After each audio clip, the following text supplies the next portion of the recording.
Hi welcome back in this ongoing series of craft of problem solving, जिसमें हम problem solving के through किसी particular topic के concept को समझने का प्रयास करते हैं। अभी जो टॉपिक चल रहा है वो है कॉम्प्लेक्स नंबर, और धीरे धीरे हमने ईयर 2019 तक के पूरे क्वेश्चंस को पिछले 9 एपिसोड्स में कंप्लीट कर लिया है। आज जो एपिसोड है इस सीरीज़ का अब तक का लास्ट एपिसोड होगा, क्योंकि हम लोग आज करने वाले हैं ईयर 2020 में पूछे गए क्वेश्चंस को, और टॉपिक आपको पता है that is complex numbers. Let us see what are those questions and what new things we are going to learn. Alright, तो ये क्वेश्चन है ईयर 2020 का, जिसमें पूछा गया है let S be the set of all complex number z satisfying this thing, और हमसे पूछा गया कि इनमें से कौन सा ऑप्शन करेक्ट है।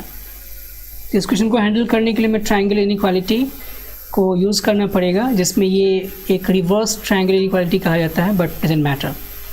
तो आप इनको ध्यान से समझ लीजिए क्या क्या है और उसको हम अप्लाई करने वाले हैं। अब यहाँ देखिए, सबसे पहला है कि ऑप्शन ए और ऑप्शन सी कॉम्पीट कर रहे हैं, मतलब इनमें से कौन सा हो सकता है। Mod of z plus half less than half होगा, या फिर mod of z plus half ये क्वांटिटी है ग्रेटर देन हाफ होगा। तो पहले इन्हीं पे विचार कर लेते हैं कि क्या होगा। तो हमसे ये पूछा गया साफ साफ कि z square plus z plus 1 की वैल्यू 1 है, तो आपको ये बताना है, तो मतलब इसको यूज़ कर सकते हैं। अब z square plus z plus 1 अगर गिवन है, तो यहाँ से हम क्या z प्लस हाफ को इसमें बना सकते हैं। ऑफ कोर्स जब हम इसका परफेक्ट स्क्वायर बनाएंगे तो कहीं ना कहीं हमें दिख रहा है कि वो हाफ आ जाएगा। हम इसको लिख सकते हैं ना z प्लस 1/2 का होल स्क्वायर एंड प्लस 3/4, और ये 1 के बराबर है। लेकिन आपको अगर इस पे इनइक्वालिटी को इम्पोज करना होगा, ट्रायंगल इनइक्वालिटी को इन दोनों पे, तो इसको हम मान सकते हैं कोई कॉम्प्लेक्स नंबर z1 और ये कॉम्प्लेक्स नंबर z2 मान सकते हैं लूजली, क्योंकि ये हमारे पास प्योरली रियल नंबर है। बट फिर भी हम क्या लिख सकते हैं, इस फर्स्ट प्रॉपर्टी को अप्लाई कीजिए तो क्या लिखा जाएगा, ये क्या हो जाएगा यहाँ से कि z प्लस हाफ का होल स्क्वायर प्लस 3/4 का जो होल मॉड होगा वो बन जाएगा लेस देन और equal to z plus half का होल स्क्वायर का mod and plus 3/4। You get the idea. और इसकी वैल्यू तो हमारे पास पहले से 1 है, इसका मतलब कि हमें मिल गया z प्लस हाफ का होल स्क्वायर का मॉड प्लस 3/4 इस 1 से बड़ा होगा। अब आपको ये भी पता होना चाहिए कि अगर मैं z स्क्वायर का मॉड लिखता हूँ तो उसको मैं लिख सकता हूँ मॉड z स्क्वायर। इससे अब फ़ायदा क्या हो कि मैं यहाँ से जो स्क्वायर का पार्ट है, मतलब पावर 2 है, उसको मैं बाहर ले सकता हूँ और 3/4 को इधर भेज देता हूँ। तो इससे पता क्या चलेगा, z प्लस हाफ के मॉड का स्क्वायर क्या होगा, greater than 1 minus 3/4, and 1 minus 3/4 हो जाएगा 1/4। और जब इसको आप पावर को हटाओगे लेफ्ट हैंड साइड से, so you will get z plus half का mod is greater than half. That means it confirms कि आंसर C हमारा करेक्ट होगा। तो B को करने के लिए फिर से इन्हीं में से कोई ना कोई इनइक्वालिटी को अप्लाई करना पड़ेगा। देखते हैं, जो नीचे वाली इनइक्वालिटी दे रखी है उस पर विचार कीजिए। क्या कहा गया, mod of z1 minus z2 का whole mod is less than equal to. तो इतने पार्ट पर अगर विचार करेंगे दैट मीन्स हम ये लिख सकते हैं ना कि क्या दे रखा था, z square plus z plus 1, जिसमें z स्क्वायर प्लस z को मैंने एक साथ मान लिया, तो ये वैल्यू क्या होगी, z स्क्वायर प्लस z के मॉड -1 से बड़ी होगी। अगर मैं इन दोनों को अप्लाई करूं तो इन दोनों को एक साथ, इसका मतलब क्या हुआ कि हमें मिल गया z स्क्वायर प्लस z का मॉड -1 का whole mod is less than और इक्वल टू 1, बिकॉज इस क्वांटिटी की वैल्यू हमें पहले पता है कि 1 है। अब इस बाहर वाले वर्टिकल बार को हमें हटाना है, क्योंकि ये बार क्या दिखाता है, एब्सोल्यूट वैल्यू को।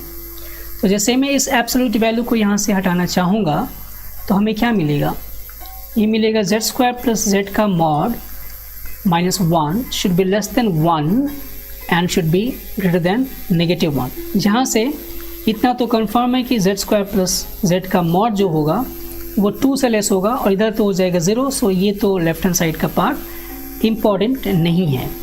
तो हम केवल इतना कंसिडर करें कि z स्क्वायर प्लस z का जो मॉड होगा वो लेस देन 2 होगा। लेकिन फिर से इस पे वही इनइक्वालिटी अप्लाई कर सकते हो, क्योंकि हमें मॉड z को कहीं ना कहीं से अलग करना है। अगर आप बी पार्ट पे विचार करना चाहते हो तो मॉड z पे कंडीशन लाना है। तो जब तक मॉड z अलग नहीं होगा तब तक हम वो चीज़ ला ही नहीं सकते जो हमें चाहिए कंडीशन उस पर। इसलिए आप ज़रा इस पे फिर से विचार कीजिए कि अगर मैं ये इनइक्वालिटी अप्लाई करने चलूँ तो z1 की जगह पे मान सकता हूँ कि वो z स्क्वायर है और z2 की जगह मान सकता हूँ कि वो z है। तो फिर से मैं इसमें क्या लगा दूंगा, मॉड z square minus mod z का whole mod is less than और equal to z square plus z का होल मॉड। बट ये तो अपने आप 2 से छोटा है।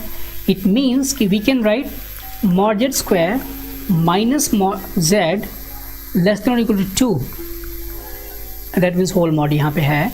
जिससे फिर से अब इस बाहर वाले वर्टिकल बार एब्सोल्यूट वाले साइन को हटाना पड़ेगा। तो क्या मिल जाएगा भाई, z square minus mod z की जो वैल्यू होगी वो 2 से छोटी होगी और -2 से बड़ी होगी। अब हमारे पास इधर के लेफ्ट हैंड साइड पे विचार करने की जरूरत नहीं है, क्योंकि हमें चाहिए मॉड z की मैक्सिमम वैल्यू। तो अगर हम इधर के पार्ट पे विचार करें इन दोनों को लेके इस सेकेंड इनइक्वालिटी पे, तो हमारा काम बन जाएगा। तो यहाँ से मैं लेता हूँ क्या, sorry, it is mod z square minus mod z less then 2, और इस 2 को आप लेफ्ट हैंड साइड में लाओगे तो हो जाएगा mod z square minus mod z -2 less than 0। आप इसको फैक्टर कर सकते हो ना, mod z plus 1 and times mod z -2 less than 0। You get the idea. अगर इन दोनों का प्रोडक्ट नेगेटिव है यानी कि मॉड z की जो वैल्यू लाई करेगी, लेकिन आप ये भी तो विचार करिए कि मॉड z की वैल्यू तो नेगेटिव हो ही नहीं सकती है। मॉड z की वैल्यू हमेशा ग्रेटर देन 0 होगी, यानी कि मॉड z की मिनिमम वैल्यू हो जाएगी 0 एंड मैक्सिमम वैल्यू हो जाएगी 2। इसलिए जो ऑप्शन बी है वो करेक्ट है। तो हमने अभी तक देखा कि बी और सी करेक्ट है। अब आते हैं अपने डी पार्ट पे। अब जरा इस पे फिर से विचार कीजिए, कॉम्प्लेक्स नंबर पे कंडीशन दे रखा है z square plus z plus 1 का मॉड इसने बोला है कि 1 है। दैट मीन्स हम ये मान सकते हैं कि z square plus z plus 1 is equal to any complex number जिसका मैग्नीट्यूड 1 हो। तो आपने सही पहचाना, मैंने बताया था कि किसी भी कॉम्प्लेक्स नंबर का मैग्नीट्यूड अगर 1 लिखना हो तो उस कॉम्प्लेक्स नंबर को सीधे मान सकते हैं क्या, कोसाइन थीटा प्लस आई साइन थीटा। अब यहाँ 1 वाले पार्ट पे जो राइट हैंड साइड में कोई कंडीशन नहीं, यानी कि थीटा की वैल्यू यहाँ पे रियल नंबर है, और अगर थीटा की वैल्यू रियल नंबर है तो इसका मतलब अलग अलग कॉम्प्लेक्स नंबर्स मिल सकते हैं यहाँ पे। और इन कॉम्प्लेक्स नंबर्स के आधार पे जब ये z के फॉर्म में क्वाड्रेटिक बनेगा तो उस क्वाड्रेटिक के पास सैकड़ों सॉल्यूशंस निकल सकते हैं, क्योंकि हमारे पास कोई सेक्शन तो है नहीं कि आपको किस डोमेन में रहना है z के लिए। z एक कॉम्प्लेक्स नंबर है, दैट्स इट। तो अब हमारे पास इमेजिनरी रियल कुछ भी आए, z कोई ना कोई सोल्यूशन तो हमेशा देगा ही, इसलिए इसके पास इनफाइनाइट नंबर सोल्यूशंस होंगे। z में take any solution, any value, इस वजह से इनफाइनाइट सोल्यूशंस होंगे। और 4 सोल्यूशन जो रिस्ट्रिक्टेड करके कहा गया है वो गलत है। दैट मीन्स कि बी और सी ही इसका करेक्ट चॉइस होगा।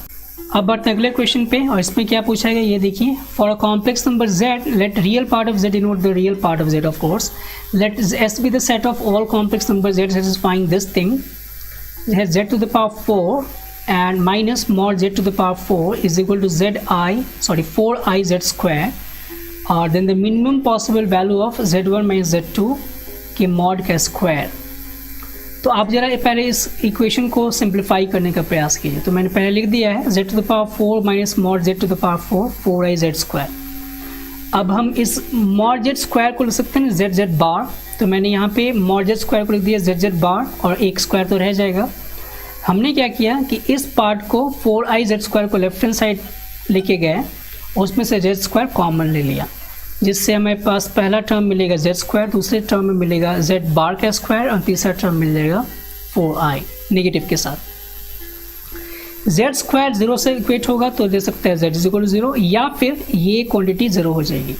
तो इस क्वांटिटी को ज़ीरो होने से मतलब क्या है कि अगर मैं इन दोनों को केवल कंसिडर करूँ तो we can factor them, let's factor them. तो ये मिल जाएगा क्या, z plus z bar n times z minus z bar, और 4i को मैं राइट हैंड साइड लेके आ सकता हूँ।